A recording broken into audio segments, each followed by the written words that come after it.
Bismillahirrahmanirrahim. Assalamualaikum warahmatullahi wabarakatuh. Alhamdulillahi rabbil alamin. Allahumma fassalli wa sallim ala sayyidina wa nabiyyina wa maulana Muhammadin sayyidil anbiya'i wal mursalin wa ala alihi wa sahbihi ajma'in, amma ba'du. Bapak Ibu, para jemaah sekalian yang disayangi Allah dan dicintai Allah, sebelum kita melanjutkan pelajaran, kami pengasuh Pondok Pesantren dan keluarga besar Pondok Pesantren Kesetaraan Salafiyah Al-Islami Nurul Anwar Amburawang Darat, insyaallah besok akan mengadakan syukuran kelulusan, perpisahan, wisuda anak-anak santri kami tingkat ula, wusta, dan ulia, atau tingkat SD, SMP, dan SMA. Karena di pesantren kami itu lengkap, dari SD, SMP, dan SMA semuanya ada. Oleh karena itu, ibu-ibu dan jamaah semuanya kami undang untuk hadir besok hari di pesantren, hari Ahad tanggal 2 Juni, dimulai jam 8 pagi. Kalau Abuya setiap bulan kesini, jaraknya berapa kilo ya? Ada nggak 15 kilo? Nah, mungkin lebih ya, kesini balik lagi ke sana. Rasanya kalau ibu-ibu tidak pernah ke pesantren, padahal Abuya tiap bulan kesini, kalau tidak pernah ke pesantren, ibu-ibu kata Bang Haji Roma Irama sungguh terlalu. Nah, jadi besok sana ya, banyak nanti yang hadir insyaallah. Kemudian dengarkan betul-betul supaya nggak salah paham. Biasanya Abuya itu membawa jamaah umroh, harganya 32 juta rupiah. Untuk besok hari spesial hanya 1 hari aja. Apabila ada yang ingin berumrah dengan harga 27 juta rupiah, maka syaratnya ada 2. Pertama, besok hadir di majelis perpisahan wisuda santri, dan yang kedua mendaftar. Kalau ada orang yang hadir tapi tidak mendaftar, besok-besok baru mau daftar, kembali harganya 32. Atau ada yang mendaftar tapi orangnya tidak hadir, maka menjadi 32 juta lagi, hanya sehari aja. Nah, kurangnya kan jauh tuh, tapi fasilitas sama, hotel sama, pesawat sama. Cuman yang tidak sama nanti adalah waktu city tour yang tidak gratis, itu bayar sendiri nanti. Kalau Ibu Haji, beliau bayarnya full 32.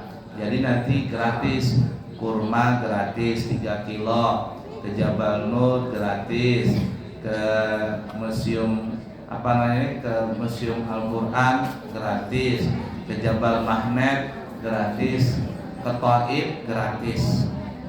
Ya, dan bagi beliau kalau ada 10 orang keluarga berangkat dengan harga 32, bagi beliau gratis 1.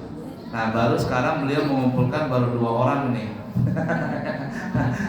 Tapi kalau harga yang 27 itu nggak ada 10 gratis 1, dan cuma sehari aja. Nah, jadi siapa yang mau berangkat harga 27, cari aja ke ujung Balikpapan, nggak ada harga 27.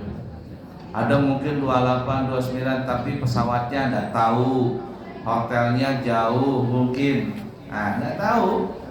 Coba lihat di brosurnya, pesawatnya nggak diterangkan, hotelnya nggak diterangkan. Jangan-jangan bukan hotel tapi losmen. Tapi kita di Madinah, hotelnya itu turun dari hotel pelataran Masjid Nabawi. Di Mekah kurang lebih hanya 200 meter, 2 menit atau 3 menit berjalan sampai sudah ke pelataran Masjidil Haram. Nah, jadi daftar, berangkatnya terserah. Jadi kalau mau daftar, Abu ya ulun daftar. Ya syaratnya 2, besok hadir dan daftar. Bayar DP. Berapa DP-nya? Terserah. Terserah. Berangkatnya kapan? Terserah. Selain bulan Ramadan dan Syawal. Kalau Ramadan mahal, kalau Syawal juga mahal. Jadi ulun Abu ya hendak berangkat nanti bulan Oktober, oke. September, oke. Nah, mau musim dingin Desember, Januari, oke. Semuanya ada setiap bulan penerbangan. Udah dipaham kira-kira ya? Nah, sehari aja 27. Sisanya kembali normal seperti biasa. Paham ya? Kemudian Abu ya minta izin juga, insya Allah nanti tanggal 5 Juni akan berangkat haji. Semuanya sudah siap. Etiket sudah ada, sematkat sudah ada, gelang haji ada, semuanya lengkap. Tinggal berangkatnya aja. Hotelnya sudah, pesawatnya sudah. Jadi Abu ya minta izin tanggal 5 Juni berangkat haji dan kembali sampai Jakarta insya Allah tanggal 30 Juni. Mungkin sampai Balikpapan mungkin tanggal 1 atau tanggal 2 daripada bulan Juli. Nah, karena Abu Yahya berangkat, makanya dimajukan kita majelis taklimnya. Ya, minta maaf, minta halal, minta ridha kalau Abu Yahya ada salah ya, dan didoakan supaya selamat dan kembali dapat haji mabrur. Dan kami doakan juga kepada ibu-ibu jamaah semua, mudah-mudahan yang belum berangkat haji atau umrah, Allah jadikan jamaah semua yang hadir di sini menjadi tamunya Allah, tamu Rasulullah, berhaji dan berumrah segera. Amin ya rabbal alamin. Nah, seperti itu ya. Baik, halaman berapa kita ini? Halaman 6. Membahas setelah berwudu kah atau membasuh kaki? Belum basuh kaki. Belum. Kayaknya sudah ya. Sekarang yang ketujuh nih, kesunahan setelah selesai wudu. Ya, kayak sudah. Ikutin semuanya. Yang lagi goncang arisan, tahan dulu ya. Nah, nanti setelah pelajaran baru goncang arisan. Artinya jangan lupa diran dulu. Ikutin semuanya biar masuk pelajarannya. Yang ketujuh, kesunahan setelah selesai wudu. Nah, jadi setelah kita basuh kaki, apa yang kita kerjakan nih setelah wudu itu? Nah, kita lihat ya. Yang pertama, meminum sebagian sisa air wudu dan juga memercikannya ke sarung. Itu di bawah ada taklidnya. Ketika diduga ada kotoran di sarungnya.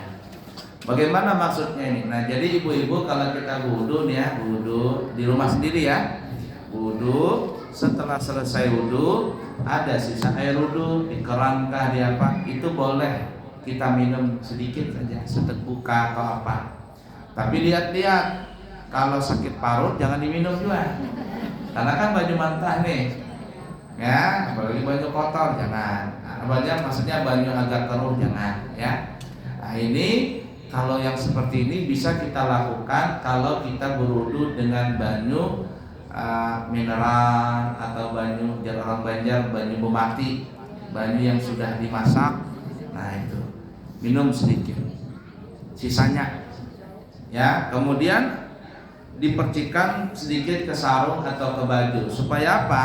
Supaya nanti kalau sarung kita ada timbul perasaan di kita ragu-ragu, ini jangan-jangan basah ini kena kencing kah, kenapa? Nah, untuk menghilangkan keraguan tadi, ambillah air yang baik, kita percikan ke sarung. Kalau seandainya nanti ada timbul perasaan, sarungku basah, jangan-jangan ini tadi kena percikan baju kotor kah atau apa? Oh tidak, ini basah bukan karena baju percikan yang kotor, tetapi tadi ini basah karena kita sengaja yang menyiramnya atau memercikannya. Nah, itu sunnah. Kemudian juga ini ada salah satu manfaat. Kalau seandainya kita punya anak yang agak bandel nih ya, agak bandel. Zaman sekarang kan ngeri anak-anak di luar ya, malam-malam begadangan, bermotoran ke sana kemari, berpacaran ke sana kemari. Kita nggak tahu berkawal dengan siapa, kadang narkoba apa, ngeri zaman sekarang ya, berokokan, berleman. Ada mungkin yang berisi anak nakal dan sebagainya. Maka mamanya, terutama mamanya dulu lah, mamanya itu bebersih badan alias mandi bersih dulu ya, mandi bersabun dan sebagainya, kemudian berwudu dengan air masak atau air mineral, membasuh wajah 3 kali, ditampung banyak tadi tuh nah ya, basuh tangan 3 kali, ditampung banyak tadi, kepala juga begitu, nah disampung airnya, telinga kaki ditampung, lalu air ini minumkan kepada anak itu. Insya Allah tuh anak tadi lambat laun akan berubah, karena dia berasal dari mamanya, mengingat mamanya itu. Nah itu kalau punya bisi anak yang sedikit mucil lah, karena anak itu kan cobaan juga tuh ya. Anak itu bisa cobaan yang baik, bisa juga cobaan yang tidak baik.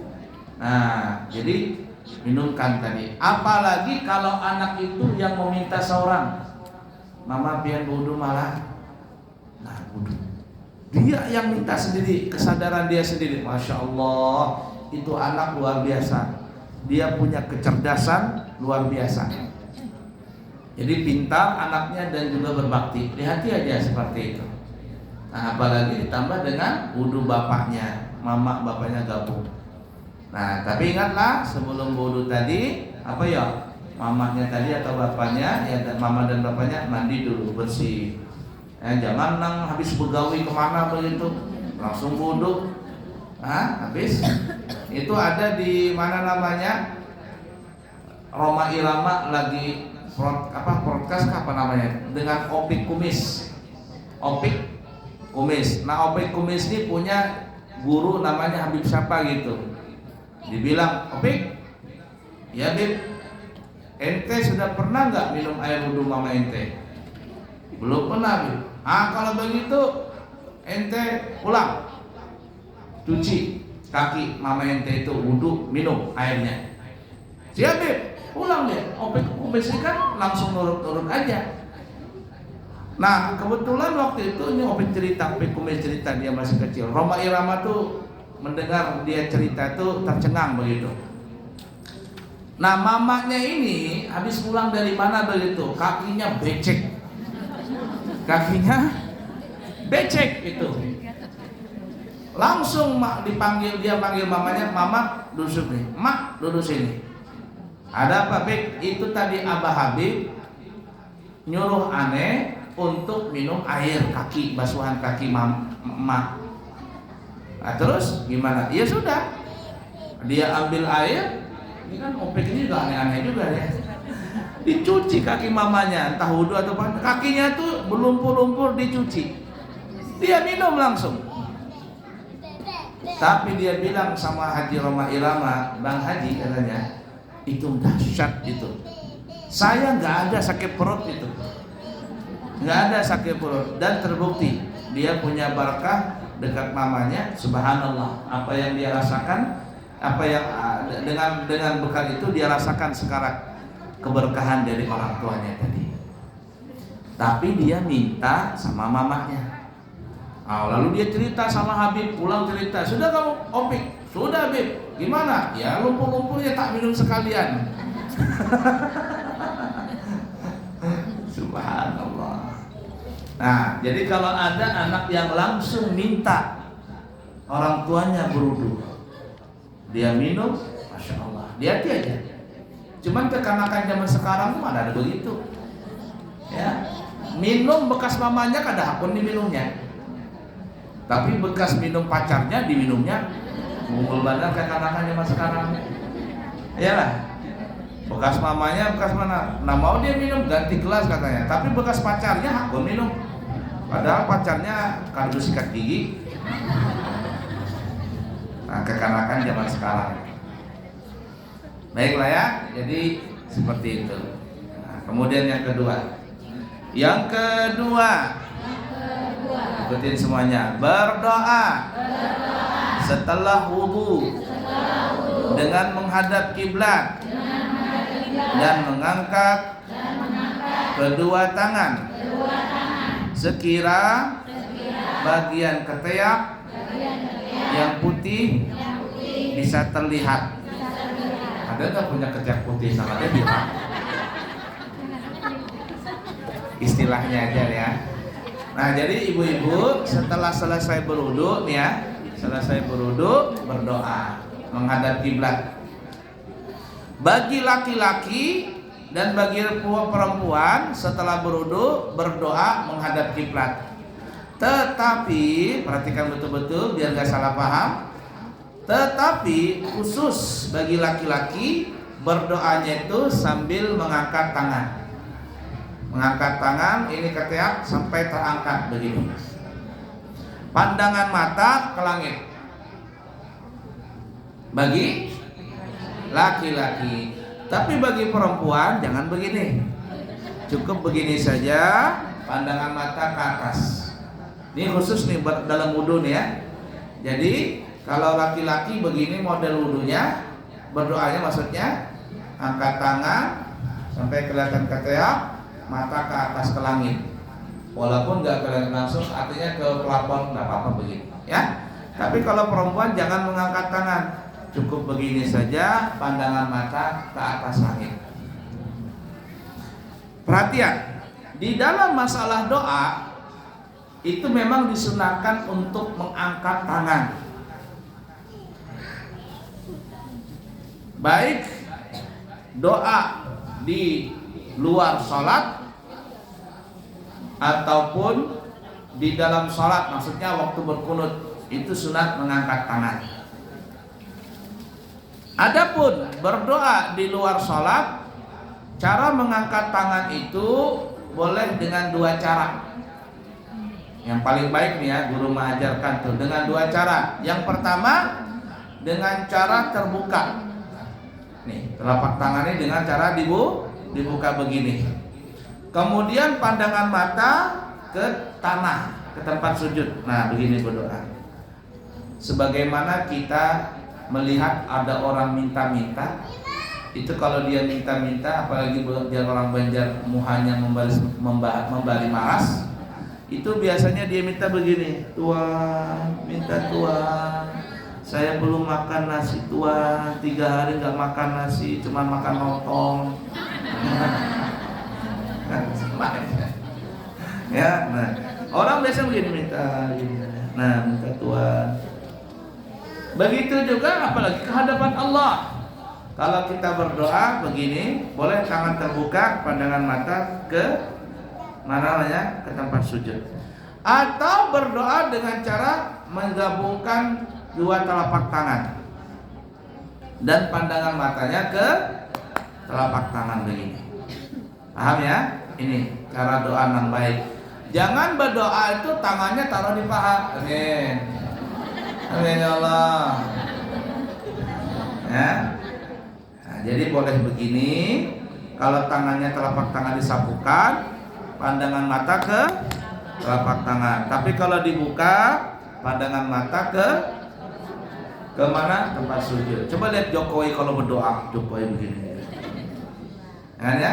Caranya begitu. Makanya dia 2 periode itu. Cuman pajak naik terus kita ya. Alhamdulillah. Siapa suruh oke bos, oke gas.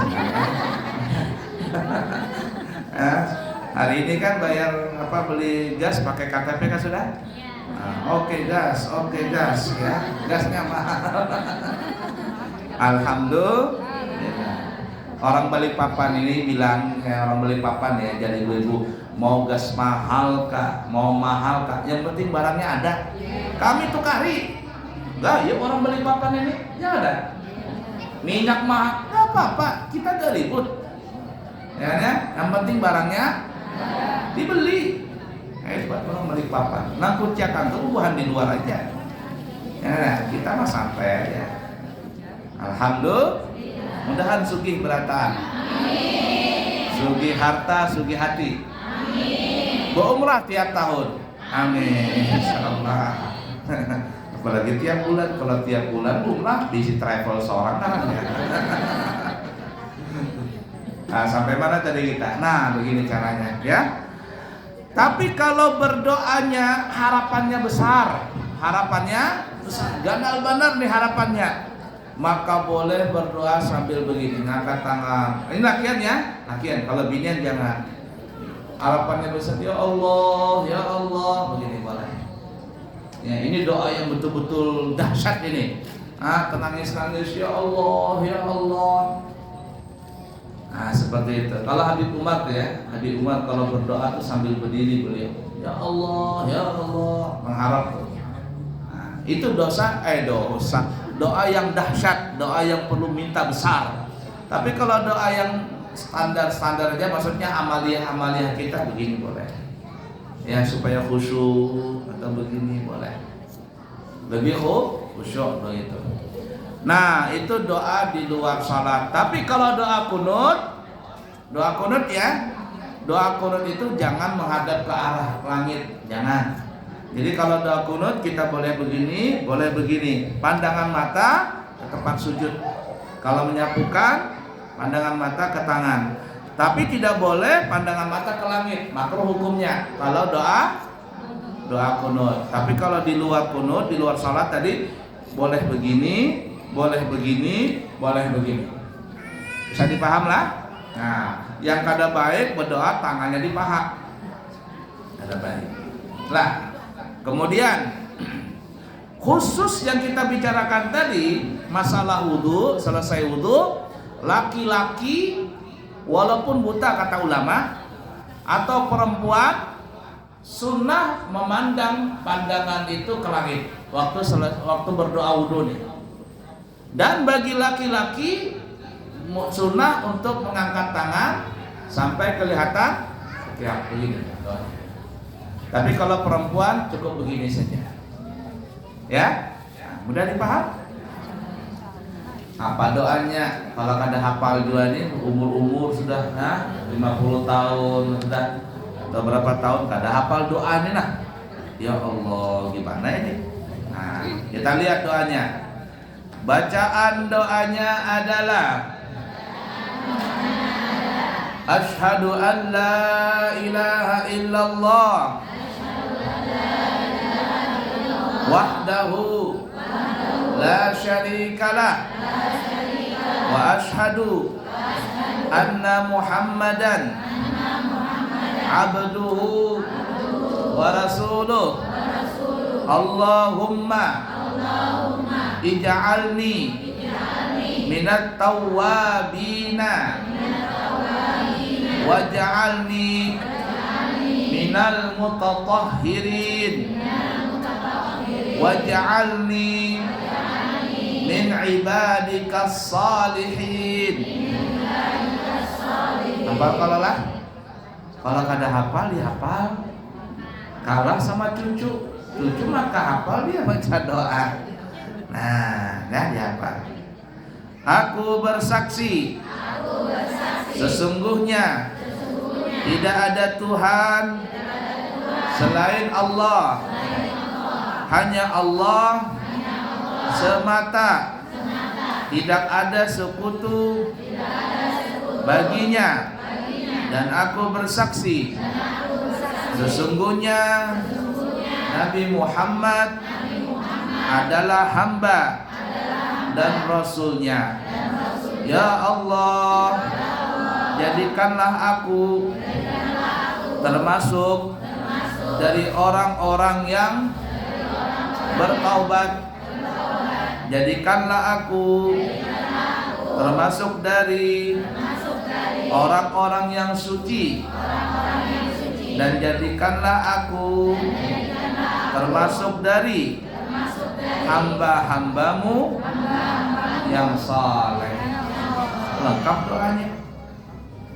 Orang yang suka bertobat, orang yang suka bertobat itu maka dia akan suci, hatinya suci.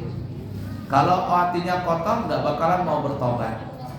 Kalau dia sudah suci, kalau dia sudah bertobat, maka dia termasuk orang yang soleh, orang-orang yang baik. Dan orang soleh itu insya Allah masuk surga. Nah, nantilah dibaca dari doanya. Caranya kita sudah bahas. Yang ketiga, membaca surah Al-Qadar 3 kali. Apa arti surah Al-Qadar itu? Surah apa ya? Inna anzalnahu fi. Berapa kali? 3 kali. Dan ayat kursi dan Al-Ikhlas. Ini khusus. Jadi di dalam riwayat dikatakan siapa yang membaca surah Al-Qadar setelah selesai berwudu 3 kali, sekali, maka dia termasuk golongan orang saleh, para anbiya. Masuk yang kedua bacanya dia termasuk golongan para rasul. Dan yang ketiga kalau dia baca maka dia termasuk golongan orang saleh. Dikumpulkan nanti di akhirat bersama para nabi, para rasul dan para orang saleh. Nah, itu gampang saja amalan tadi. Jadi nanti di padang mahsyar kita gabung dengan para nabi, dengan para rasul, dengan orang saleh, gabung kita semuanya. Tapi kalau tidak baca doa itu, bingung kita masuk golongan mana nanti. Amalkan itu surah Al-Qadar tadi. Surah Al-Qadar ini, ibu-ibu, inna anzalna ini banyak fadilahnya. Perhatikan ya, salah satu, dengarkan baik-baik. Kalau tadi kita sudah sebutkan di wudu ya. Nah, tambahan lagi salah satu fadilah orang membaca surah Al-Qadar, apabila ada seseorang mempunyai barang baru dapat nih, walaupun nggak baru, second kapak, yang penting baru dia dapat. Mobil baru, handphone baru, jilbab baru, baju seragam baru, rumah baru, laki baru. Ini tambahan aja nih lah. Nah, kalau lakian kada bisa, kalau bini baru bisa ini. Ya. Tapi jangan diamalkan. Ambil banyu putih. Nah, ambil banyu putih. Bacakan surah Al-Qadar 3 kali. Ini amalan saya itu, amalan saya. Jadi kalau beli dapat barang baru apa sajalah, baca surah Al-Qadar, bacakan 3 kali. A'udzubillahi minasyaitonirrajim. Bismillahirrahmanirrahim. Inna anzalnahu fi lailatul qadr sampai 3 kali. Dibacakan di air, tiupkan. Ada yang meniupkan pakai mulut, juga bisa pakai hidung. Lalu ambil air tadi, cek, percikan ke barang yang kita mukar tadi. Mobil kah? Percikan, cek. Apa saja, rumah kah? Cek. Apa saja nang hanyar yang baru kita dapat nih. Maka dikatakan sebelum barang itu hancur atau apa, kita sudah ada dapat yang baru. Itu yang sering saya lakukan tuh. Itu beli mobil baru saya, belum saya bacakan dulu, cek. Belum lagi ganti mobil yang baru sudah datang. Motor baru begitu juga. Terus saya ada motor Harley di pondok itu beli, bacakan. Belum lagi ganti sudah dapat motor Harley baru. Nah, itu. Ada yang bertakun kalau bini gak baru Pak Guru. Lakian. Oh, abahnya. Paham gak Bu ya? Itu penting itu. Itu amalan saya mulai pesantren itu. Jadi kalau dapat baru dibacakan. Jadi nanti sebelum hancur barangnya atau hilang, dapat sudah yang baru gantinya. Subhanallah. Paham gak? Nah, juga penting ya. Selanjutnya salah satu fadilah surah Al-Qadar, siapa yang mempunyai anak baru lahir atau cucu baru lahir, apa aja hanyar nih, maka bacakanlah surah Al-Qadar di telinga kanannya. Sekali kah, 3 kali kah, 5 kali kah, 7 kali kah, 9 kali kah, 11 kali, terserah, nanti janji bacanya. Surah Al-Qadar berapa kali? Di mana tadi bacanya? Di telinga. Di mana tadi? Di telinga kanan. Di mana bacanya? Di anak yang baru lahir. Maka dikatakan siapa yang membaca itu, anak ini insya Allah sampai dia mati tidak pernah akan berbuat zina. Jangankan zina, pacaran aja dia tidak mau. Penting itu, apalagi zaman sekarang ya Allah, ndak laki, ndak bebinian, ndak anak muda, anak orang tuanya sudah berlaki, sudah berbini, tetap aja berpacaran, alias berselingkuh nih. Ini kan ada dibacakan surah Al-Qadar. Nah, jadi untuk melindungi dengan pagar gaib supaya anak ini tidak melakukan perzinahan, bacakan itu. Bacakan. Pahamlah kira-kira. Nah, kemudian adzankan di telinga kanan, qamatkan telinga kiri. Siapa yang melakukan itu, lam yadurruhu ummus sibyan. Anak ini tidak diganggu oleh ummu sibyan, jin yang khusus bertugas mengganggu kekanakan. Namanya ummu sibyan. Ummu itu bahasa kitanya mama, sibyan anak-anak, mamanya anak-anak. Ya istilah zaman sekarang kuntilanak lah. Ya, kuntilanak jin itu. Termasuk jin. Nah, orang kita nyebutnya hantu.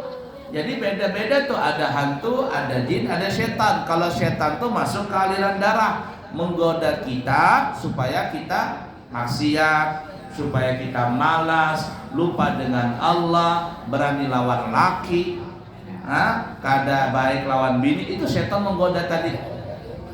Setan masuk aliran darah. Jadi setan ini menggoda hati dan pikiran kita.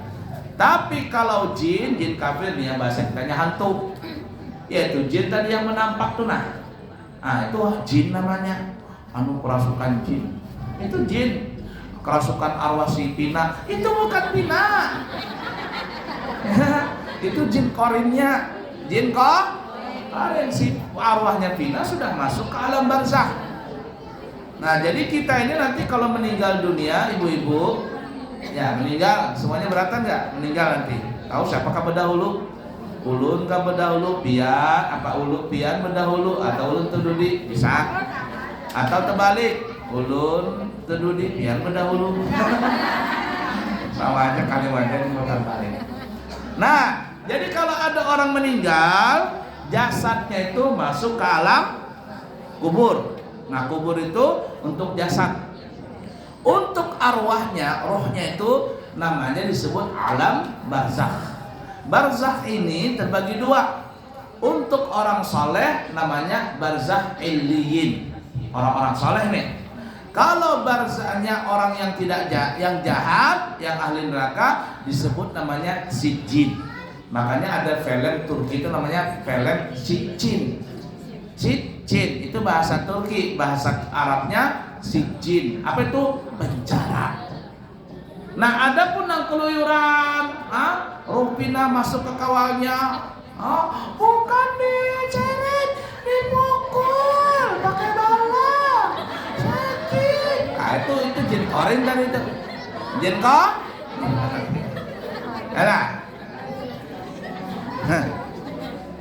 Nah, dia nonton juga ke guru Abu ya, ada nonton, ulun cuma melihat di YouTube aja, misalnya apa gerak heboh banget. Dapat sudah videonya itu nah, si siapa namanya Hotman Paris, dapat video pembantaian tuh dipukul-pukul, dapat sudah videonya.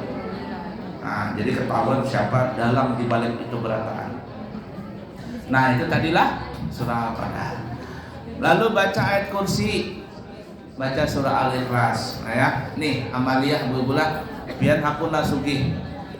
Nah, jadi Amalia nih yang buka toko, berjualan kada tapi laku, di rumah juga susah mencari duit. Nah, Amalia nih, Amalia dari guru-guru Habib Umar juga Bali, semuanya ulama-ulama Bali, termasuk Kiai Maimun Zubair, ya, yang meninggal di Makkah, di Makkah. Nah, jadi kalau kita masuk rumah ibu-ibu lah, kalau ada orangnya jangan lupa ngucapin Assalamualaikum warahmatullahi wabarakatuh. Kalau nggak ada orangnya, bacanya Assalamu alaina wa ala ibadillahis shalihin. Baca itu. Kalau ada orangnya assalamualaikum warahmatullahi wabarakatuh, tambahin assalamu alaina wa ala ibadillah salihin. Kalau kita membaca assalamu alaina wa ala ibadillah salihin, maka orang yang ada berdiam di dalam, apakah itu jin Islam, apakah dia malaikat, dia akan menjawab waalaikumsalam. Karena kita bilang assalamu alaina, keselamatan kepada kita dan orang-orang soleh. Yang menjawab itu pasti jin Islam. Kalau jin non muslim alias jin kafir, dia akan menjauh dari rumah kita. Itu cara mengusir jin-jin jahat di rumah tadi. Mengusir santet-santet, mengusir bukhul-bukhul, mengusir nang dijapi-japi orang, di toko di mana, bacakan tuh assalamu alaina wa ala ibadillah salihin, lari dia jinnya tadi.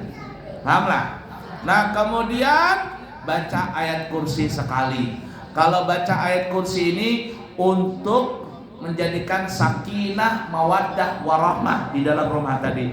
Laki bini sakinah, mawaddah, warahmah. Ada bisi anak, anaknya bakti. Kenapa? Karena jin yang jahat hilangan dia, sihir-sihir hilangan. Assalamualaikum warahmatullahi wabarakatuh, tambah ayat kursi. Untuk memperlancar rezeki, maka bacakan surah Al-Ikhlas 3 kali. Jadi jangan sampai nih lupa nih ayat kursi, Al-Ikhlas.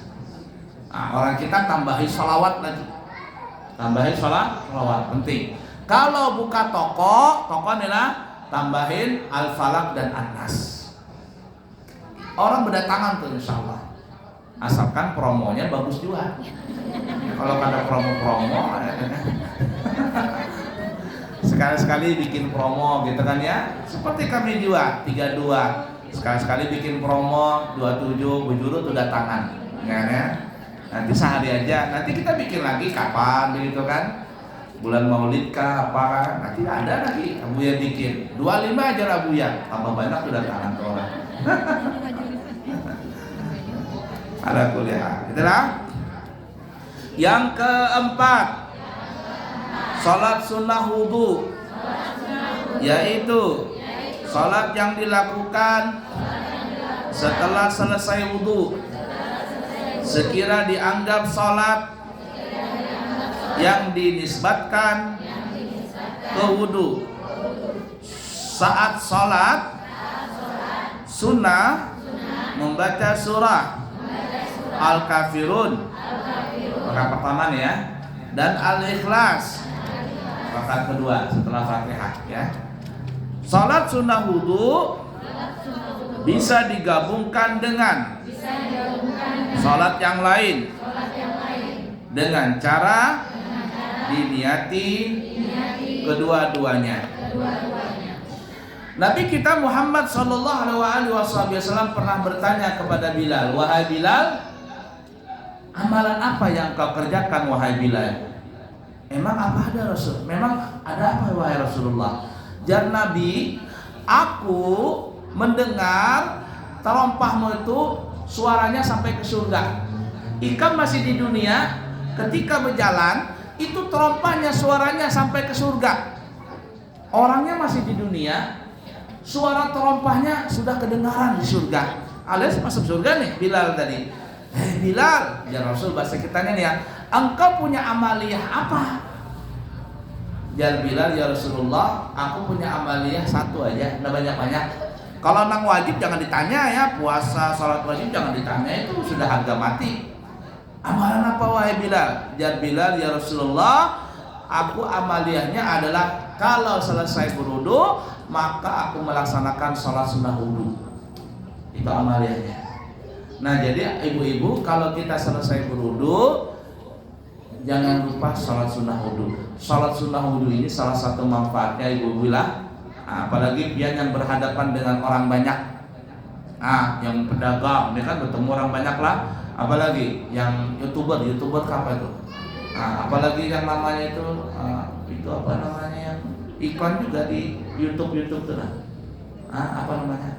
Anda paham Bu ya?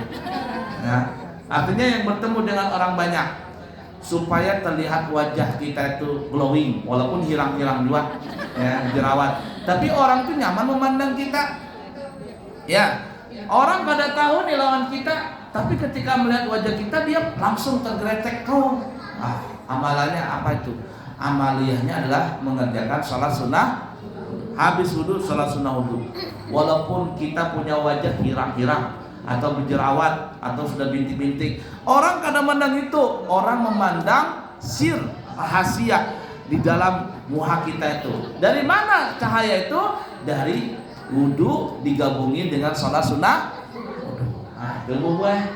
Nah, jadi kalau selesai berwudu boleh kita sholat sunnah wudu. Kalau kita gabungin boleh kita qobliyah zuhur atau qobliyah asar atau qobliyah apa, gabung. Allah dalam hati kita ucapannya Allah Akbar, dalam hati kita bilang aku salat sunnah qobliyah maghrib dan salat sunnah wudu. Gabung dia. Maka kita mendapatkan 2 pahala. Salat qobliyah maghrib dapat, salat sunnah wudu juga dapat. Mudah dipaham? Amaliyah itu. Jadi pian-pian mohon maaf. Nang ibarat kata sudah tuha keriput-keriput, laki pian kadang mandang itu. Mandangnya rahasia dari dibalik wudu tadi. Mudah dipaham kira-kira? Selesai kita. Ya. Ada nggak pertanyaan? Udah cukup waktu kita ini. Setengah 4 sudah. Ntar lagi asar ya. Ya sudahlah, kalau nggak ada pertanyaan kita cukup dulu ya, waktunya sempit. Baik, jangan lupa sekali lagi besok hadir ya. Besok hadir di acara wisuda santri di pesantren Al Islam Minul Anwar. Yang baik dari Allah, yang buruk dari pribadi, minta maaf, minta ampun. Subhanakallahumma wa bihamdika asyhadu an la ilaha illa anta astaghfiruka wa atubu ilaik. Wa akhiru kalam, wassalamualaikum warahmatullahi wabarakatuh.